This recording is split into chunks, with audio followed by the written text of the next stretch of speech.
Breaking news a short time ago, the identity of the Islamic State executioner known as Jihadi John has been revealed as Britisher Mohammed Emwazi. To discuss this more and how the Islamic State recruits new militants, we have Yaroslav Trofimov, who joins us now from Dubai. Yaroslav, thanks for being there. Great being on the show. So the Jihadi John character is the man who had been videoed beheading people who had been captured. What more do we know about him other than that he is a British citizen?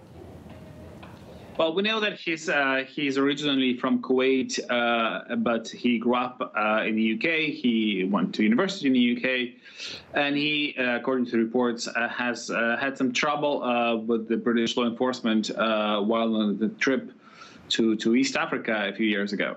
But one thing that is clear is that he did not come from a poor background. He did not come from a needy background. He was very comfortably living the life of a British middle class, like many other jihadists who end up with the Islamic State. And I should point out that middle class in the UK is seen as a comfortable life within the UK. Certainly not poverty-stricken by any means. You've written a story about what attracts people to join Islamic State and how Islamic State does that attraction. Tell us more, because this is fascinating. Well, I think there is a big difference between the Westerners, the Europeans, the people from North America and Australia who join Islamic State and other fighters there. There are about at least 5,000 such Westerners who have traveled to Syria and Iraq. And there are two interesting facts about them. First of all is that a great many of them do not come from families where Islam was observed strictly. They are either actually converts. Roughly about a quarter of them were born and raised as Christians or members of other religions.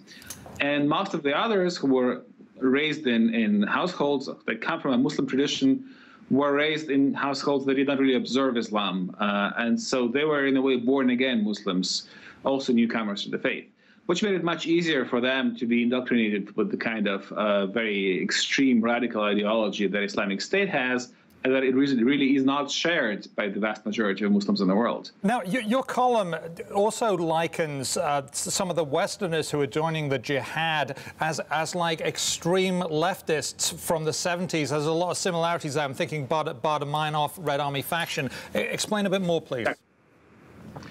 But in a way, what pushes them towards Islamic State is not the attraction of Islam as such. It's the rejection of the society in which they've grown up, sometimes being quite, on the surface, very well adjusted and very well integrated members of that society.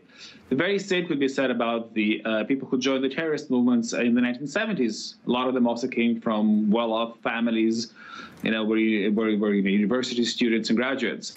So in a way, it's a rejection of the West that does motivate them, and it's a rejection that is looking for a flag of convenience.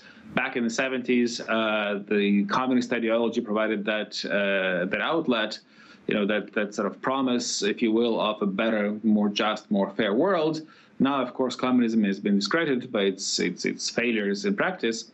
And Islamic State sells the same pipe dream, the same utopia that does have this power to motivate and to captivate, if you will, the minds of these young men and women in Europe and in North America. Okay, great column, Yaroslav. We really appreciate it. Thank you very much.